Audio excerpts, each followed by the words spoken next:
The most dangerous men in any room are not the ones who want power. They are the ones who have already decided what power costs and found the price acceptable. Tywin Lannister decided that before Jaime was born, and in this tent, in this 4-minute conversation, with a dead animal between them and blood drying on his hands, he is going to show his son exactly what that decision looks like up close.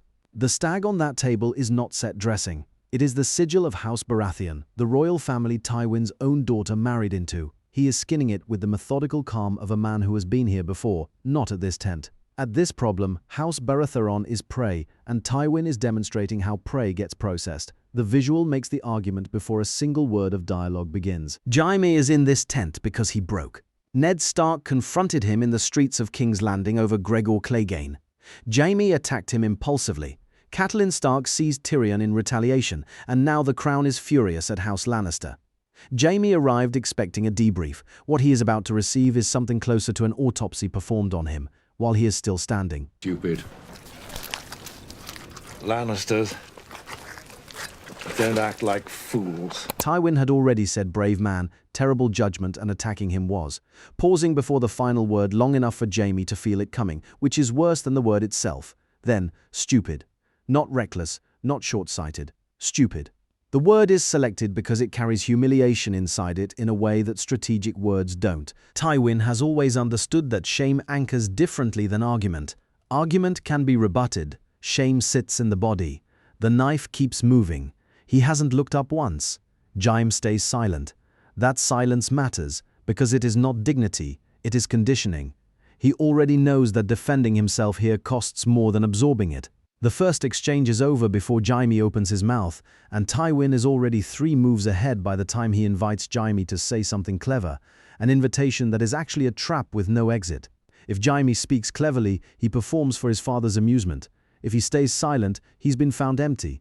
Tywin brackets him completely, and then Jaime breaks anyway on my brother, emotional language in a room that runs entirely on strategic logic. 2 words that hand Tywin everything he needs for what comes next. Why is he still alive? It wouldn't have been clean. Tywin has now asked the same question twice, not because he missed the first answer. One of our men interfered, speared him through the leg, but because that answer was insufficient in the way that mattered most. The interference is not the point. Tywin wants the thing underneath the interference, and when Jaime finally gives it, it wouldn't have been clean. The real conversation ignites. Clean means witnessed. It means Jaime chose to let Tyrion live because of how killing him publicly would have looked. He cared about the audience. The man who is about to announce that he could care less what anyone thinks of him just admitted he spared his brother based entirely on the judgment of the crowd. Tywin doesn't react, doesn't mark it. He files it because, in about 30 seconds, he is going to use it to take Jaime apart from the inside out, and the filing will be the weapon. Salami tactic. An interrogation pattern where an opponent is walked incrementally toward a damaging admission they would refuse if asked directly. Tywin gets it wouldn't have been clean, not by asking did you care what people thought, but by asking the same factual question twice until Jaime runs out of cover. Of course it bothers me. A lion doesn't concern himself with the opinions of the sheep. 2 sentences. 1 breath. 2 completely opposite claims. Of course it bothers me. That is raw, unguarded, the mask down for a single exhale, and it happens because Tywin pressed the one nerve that has no armor around it.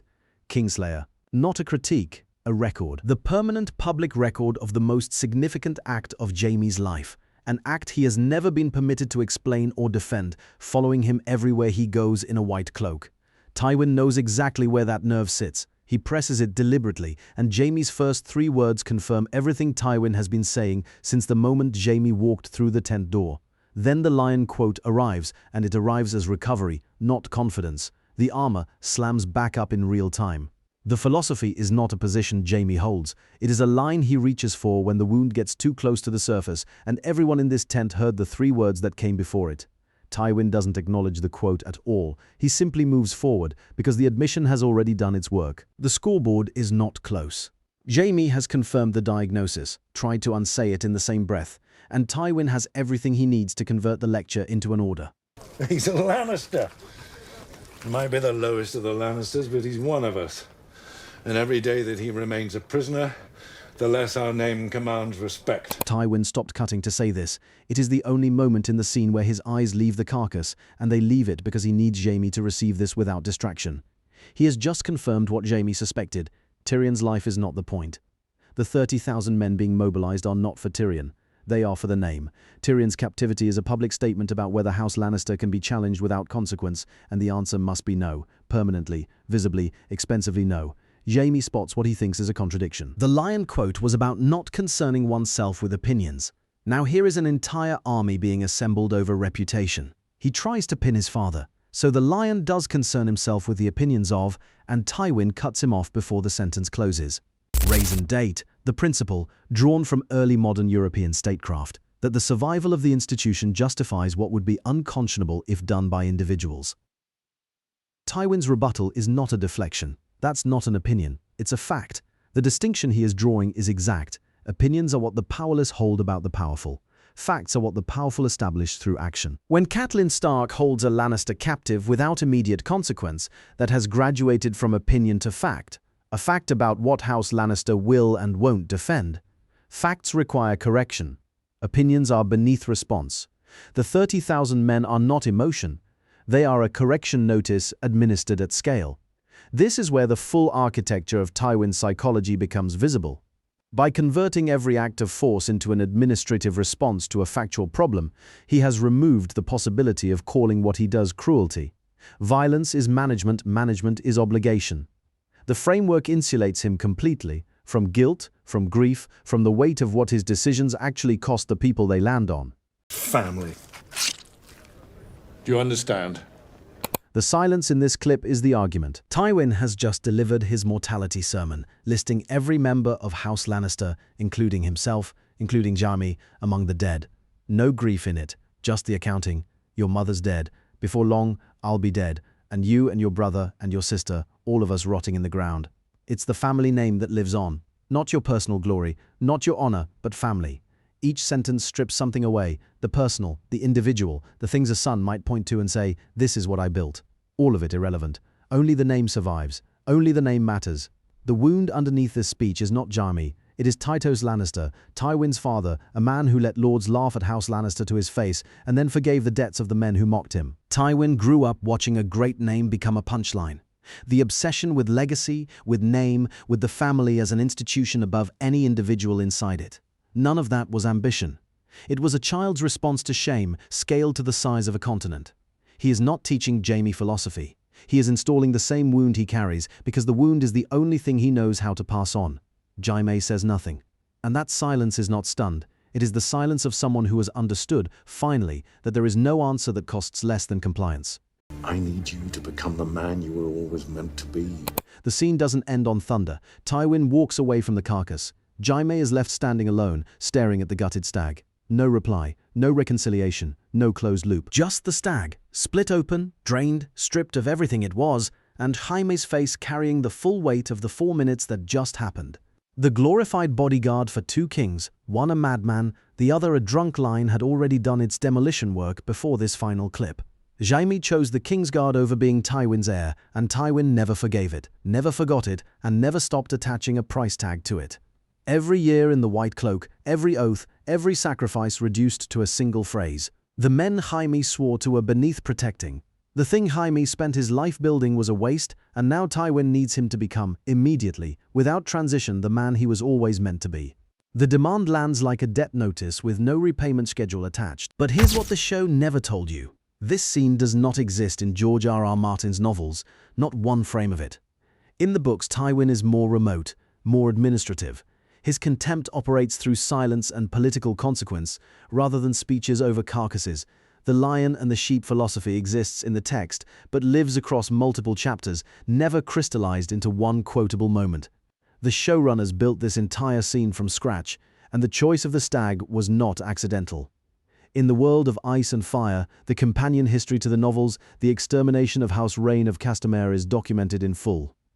The Rainers defied Tywin after Tytos Lannister had made House Lannister a subject of open mockery across Westeros. Tywin's response was not a battle. It was an erasure so complete that the house ceased to exist, and the song written about it serves one permanent function. Every lord in Westeros knows what testing the fence costs without needing to see the bodies. A stag is House Baratheon's sigil. Tywin is skinning it in his war tent, processing it into raw material. The show is not being subtle. By placing that animal on that table, the writers are telling the audience that House Baratheon is already finished. Tywin is simply handling the remains. The 30,000 men march. Riverrun is besieged. Robb Stark rises as king in the north and wins every battle he enters. The War of the Five Kings erupts across Westeros, and the ignition point is this conversation. Tywin's 1,000-year dynasty lasts exactly as long as Tywin does. The night he dies on a privy at the end of a crossbow, shot by the son he called the lowest of the Lannisters, the entire project collapses. Not because the philosophy failed as a theory of power, because the philosophy had one structural flaw it could never correct. It treated people as pieces, and pieces that are stripped of meaning for long enough eventually choose their own direction. Tyrion spent 4 decades under the weight of Tywin's contempt. Everything Tywin told Jaime about wasted blessings and the wrong priorities. Tyrion heard versions of it his entire life, aimed directly at him. The man Tywin dismissed as the lowest carried the sharpest political mind in the family. He needed one conversation in a dungeon and one crossbow bolt to settle what 40 years of that contempt had accumulated. The architect of the dynasty was brought down by the variable he refused to account for. Here is what this scene leaves genuinely unresolved. Tywin calls Tyrion the lowest of the Lannisters, and Tyrion thinks in exactly the way Tywin does, strategically, long-term through institutions rather than impulse. Jaime is the heir Tywin shaped his entire legacy around, and Jaime is governed by exactly the vanity Tywin spent this conversation diagnosing. Was the contempt for Tyrion a calculated tool, pressure designed to forge something harder out of someone Tywin knew, was capable of it? Or was it something Tywin couldn't see at all? That the son he spent 4 decades dismissing had already become everything he was trying to build? Drop your thoughts in the comments below. I'll see you next.